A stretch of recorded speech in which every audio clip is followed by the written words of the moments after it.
La Pâque, selon le Nouveau Testament, est définie comme la résurrection de Jésus-Christ. Alléluia. Selon le Nouveau Testament. Nous étions là le jeudi et puis on nous situait déjà au sujet de la Pâque sur l'Ancien Testament. Et celui qui nous a enseigné a effleuré un peu la Pâque concernant le Nouveau Testament. La Pâque est un événement central qui est centré sur la foi. Alléluia. Elle est centrée sur la foi chrétienne. C'est à mon sens la plus riche semaine que nous avions passée. Alléluia. La plus riche des semaines que nous venons de traverser à cause des grands événements qui se sont passés durant. Je disais que la Pâque symbolise, ici, c'est la résurrection de Christ. Et pour ce qui concerne la résurrection, on sait tous que notre salut a été, n'est-ce pas, donné au travers plusieurs événements. On parle de la résurrection, mais je veux aussi bien nous rappeler quelques événements qui ont survenu avant la résurrection. De la semaine que nous venons de passer, selon le Nouveau Testament, cette semaine, c'est déjà même là. Il attend quelques... Alors il faisait son ministère, il a été arrêté durant cette semaine. Durant ces jours, Christ a été crucifié. Alléluia. Juste avant la résurrection, a d'abord été crucifié. Un des points centraux du christianisme, c'est aussi, n'est-ce pas, le fait que Christ est d'abord mort. Alléluia. Tout ceci durant la même semaine. Tout se situe, n'est-ce pas, tout a commencé un vendredi, lorsque Christ a été arrêté. Christ a été crucifié un vendredi, et 3 jours après, comme ce matin, le dimanche, Christ est ressuscité. Alléluia. Pâques symbolise le passage aussi de la naissance à la mort, sinon de la mort à la vie. C'est pour qui? Ici, il s'agit de qui? Quand on parle de la mort et la vie, c'est des chrétiens que nous sommes. Alléluia. Alléluia. Amen. Je veux que nous nous souvenons de ces choses pour mieux appréhender la Pâque, pour mieux fêter. C'est très important pour nous de nous souvenir de ces éléments, de ces choses-là qui font que nous soyons rassemblés ce matin. Sinon que nous soyons appelés chrétiens. Alléluia. Sans la mort et la résurrection de Christ, nous ne serions pas ce matin rassemblés. C'est là des points culminants. Des points très essentiels que les chrétiens que nous sommes devons, n'est-ce pas, nous souvenir. Et si on a bon souvenir, alors on va mieux célébrer Pâques. Beaucoup aujourd'hui, c'est comme une simple fête.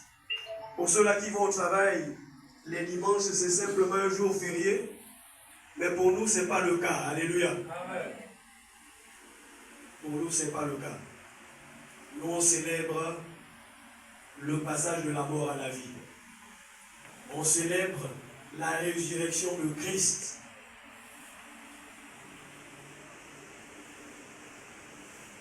Pourquoi on parle de la mort? Lisons Romains 5. Romains 5, on va lire du verset 12 au verset 15.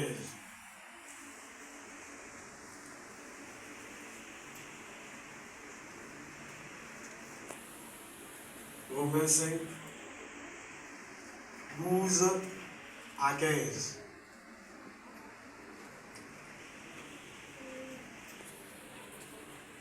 Beaucoup ont été invités ce matin. Peut-être n'ont jamais célébré Pâques. Beaucoup célèbrent Pâques sans être engagés. Mais nous voulons comprendre derrière. Je lis Romains 5 à partir du verset 12. C'est pourquoi, comme par un seul homme, le péché est entré dans le monde, et par le péché, la mort. Et ainsi, la mort s'est étendue sur tous les hommes, parce que tous ont péché. Car jusqu'à la loi, le péché était dans le monde. Or, le péché n'est pas imputé quand il n'y a point de loi.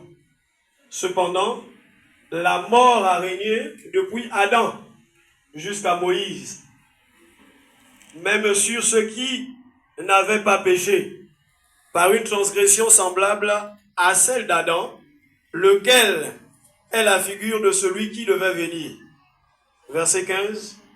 Mais il n'en est pas du don gratuit comme de l'offense, car si par l'offense d'un seul, il en est beaucoup qui sont morts, à plus forte raison, la grâce de Dieu et le don de la grâce venant du seul homme, Jésus-Christ, ont-ils été abondamment répandus sur beaucoup. Alléluia. Derrière ce passage, on comprend que par un seul homme, donc Adam, le péché est entré, l'humanité derrière a été clouée. Alléluia. L'humanité derrière, n'est-ce pas, l'offense d'Adam a été privée de la vie. Peut-être que ce matin tu es là et tu te considères comme quelqu'un qui n'a jamais péché, mais il est dit ceci,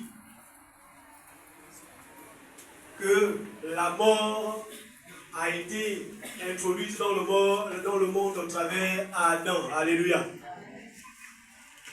Tu peux peut-être t'extraire ce matin derrière le péché d'Adam, mais ce n'est pas le cas. La mort est entrée dans le monde. Et ce passage merveilleux nous le traduit comme par un seul homme. Aujourd'hui, nous comprenons que la mort dont il s'agit n'est pas d'abord sur le plan physique. Alléluia. La mort est d'abord sur le plan spirituel. Alléluia. Avant de toucher la partie du corps, nous parlons d'abord de la mort spirituelle qui a été répandue dans le monde entier. Parce que si nous restons à parler de la mort physique, beaucoup diront que je ne suis pas encore mort. Déjà pour la plupart, on est là de corps physique. Alléluia. Mais il s'agit de la mort spirituelle qui doit, n'est-ce pas, nous interpeller encore ce matin.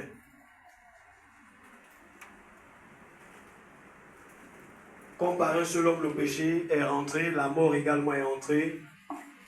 Par un seul également, la mort a été enlevée. Alléluia. Amen. La mort a disparu, la mort a été, n'est-ce pas, retirée, mais pas pour tous. Alléluia.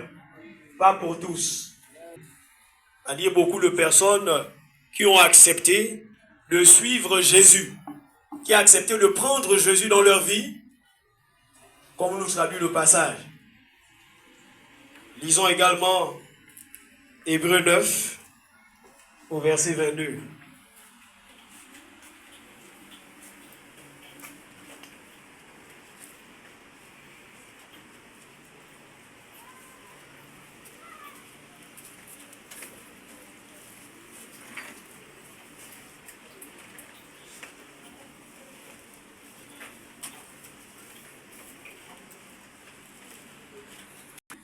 d'après la loi, est purifié avec du sang, et sans effusion de sang, il n'y a pas de pardon. Alléluia. Amen. Sans effusion de sang, il n'y a pas de pardon. Pour que la mort soit enlevée, il fallait bien sûr qu'il y ait effusion de sang. Pour que le péché qui nous a collés depuis Adam soit retiré du monde, il fallait que le sang soit versé. Et pas le sang des moindres. Alléluia. Amen. Pas le sang des moindres. Quand nous regardons dans l'Ancien Testament, pour la purification des péchés, il y avait, n'est-ce pas, des sacrifices, des boucs et des taureaux qui étaient faits pour accorder à chacun la purification. Mais ici, dans le Nouveau Testament, notre contexte, c'est le sang bien sûr de Christ qui a été versé. Alléluia. Amen. Le sang de Jésus de Nazareth. C'est bien toujours d'ajouter la précision. Pas le sang de Jésus, parce qu'il y a beaucoup de Jésus aujourd'hui, mais c'est celui de Nazareth. Alléluia. Amen. C'est bien sûr par le sang de Jésus que le péché de l'humanité a été enlevé dans le monde.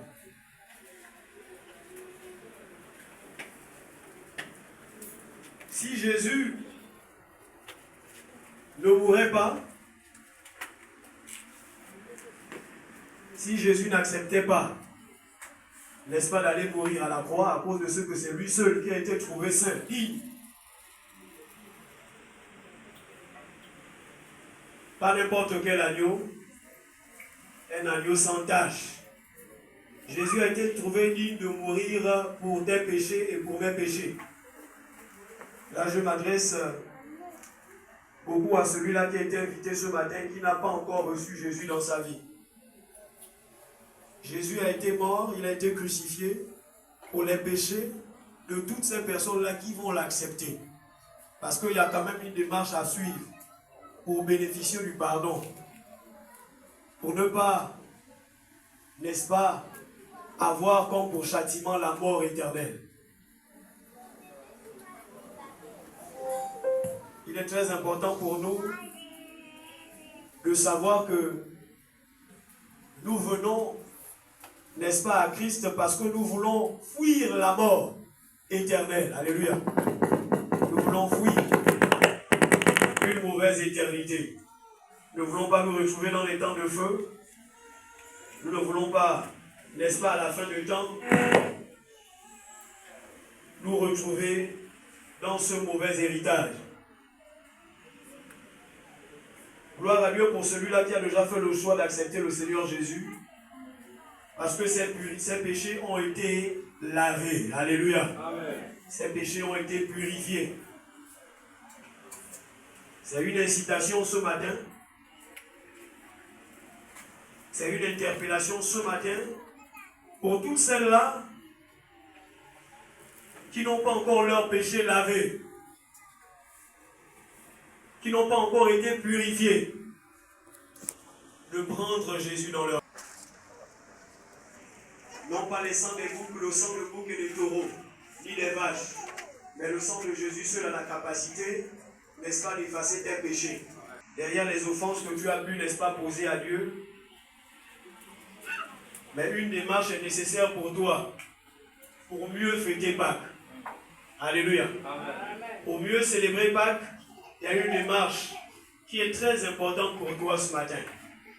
Celle de prendre Jésus dans ta vie et de voir, n'est-ce pas, tes offenses, tes péchés être effacés. Non pas couverts, mais effacés. Alléluia. Amen. Les péchés entièrement effacés. Aucun païen ne peut bénéficier de la grâce, sinon de la Pâque.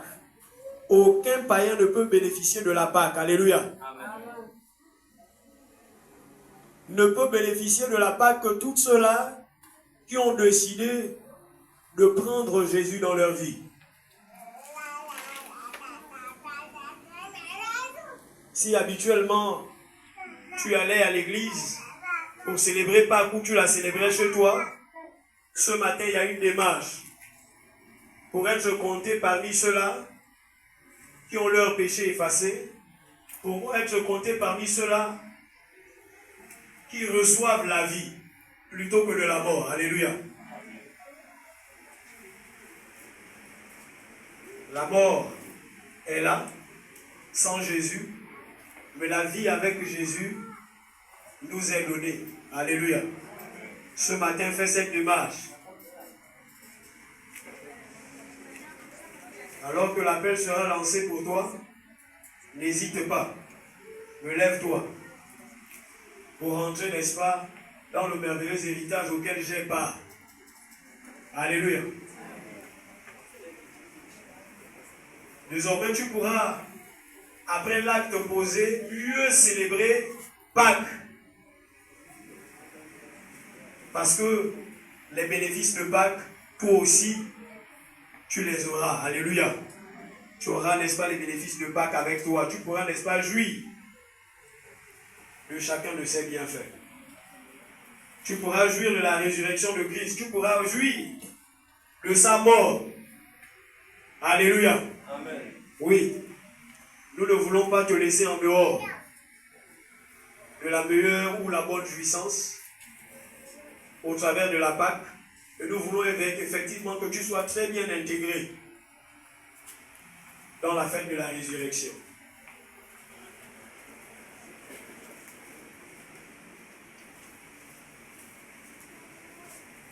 Il y avait en Israël beaucoup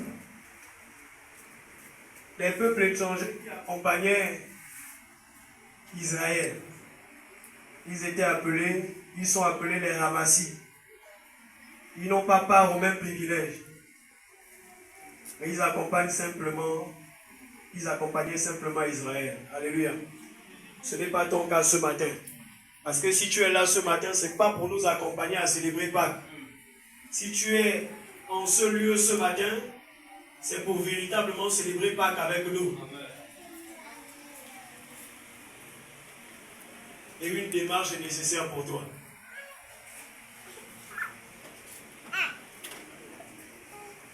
Chrétiens, chrétiennes, il y a, n'est-ce pas, des bénéfices au sujet de la Pâque. Je suis en train de chuter avec ça. Avant certainement de t'interpeller, toi qui n'as pas encore pris Jésus, toi qui n'as pas encore fait, n'est-ce pas, la confession de suivre Jésus, de t'engager avec lui ce matin, tu as été invité, non pas par hasard. Tu as été invité parce que Christ a bien sûr voulu que tu sois là et que tu rentres dans son alliance. Alléluia. Tu dois rentrer dans son alliance ce matin. Comprends-le simplement en t'engageant. En prenant, n'est-ce pas, la résolution de suivre Jésus ce matin. Tu es certainement déjà venu en ce lieu à plusieurs reprises. Où tu as déjà été invité un jour à aller célébrer Pâques avec certains dans une église. Mais ce matin, il ne s'agit pas de ça. Il s'agit plutôt de ton engagement. Il s'agit pour toi ce matin de dire oui, Seigneur, je m'engage avec toi. Il s'agit pour toi ce matin de dire oui, Seigneur, je prends la décision de te suivre. Pour, n'est-ce pas, bénéficier des bienfaits de la Pâque, de la résurrection du Christ.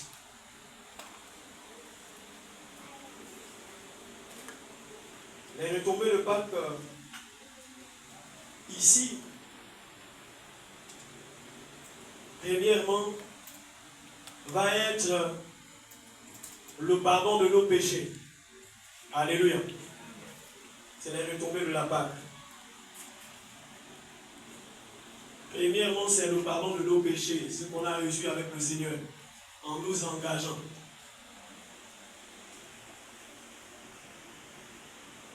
Deuxièmement, je veux que nous puissions faire attention à ces éléments-là parce que c'est ce dont nous jouissons. Nous bénéficions de cela ce matin pour ceux-là qui se sont déjà engagés. toi aussi, tu as le devoir de t'engager pour bénéficier, n'est-ce pas, de ces bienfaits. D'abord le pardon des péchés, de tes péchés. Et après, la victoire que Christ nous accorde désormais sur les ténèbres. Alléluia. Amen. Nous sommes plus que vainqueurs par Christ sur les ténèbres qui, n'est-ce pas, nous accablent. Les ténèbres t'accablent certainement, mais ta victoire ne se trouve pas sur toi-même, ou elle n'est pas fondée sur un parent, mais elle est fondée, n'est-ce pas, sur Christ. Alléluia.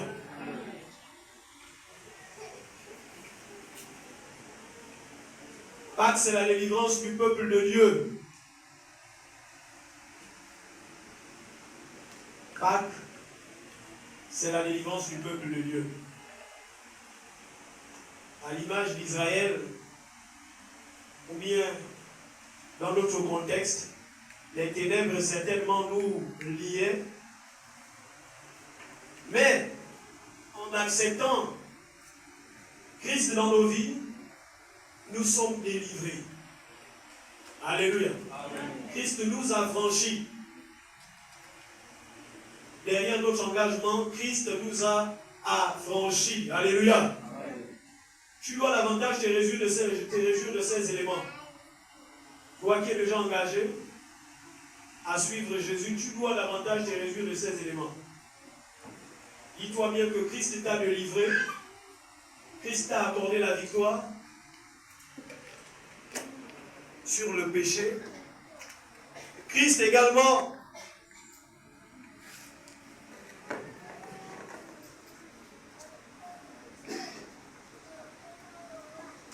c'est la victoire sur le jugement. Alléluia. Amen. Un jugement sera fait, mais nous sommes déjà victorieux en ayant Jésus dans nos vies. Est-ce que on peut chanter pendant que je m'apprête à te demander à toi qui n'as pas déjà fait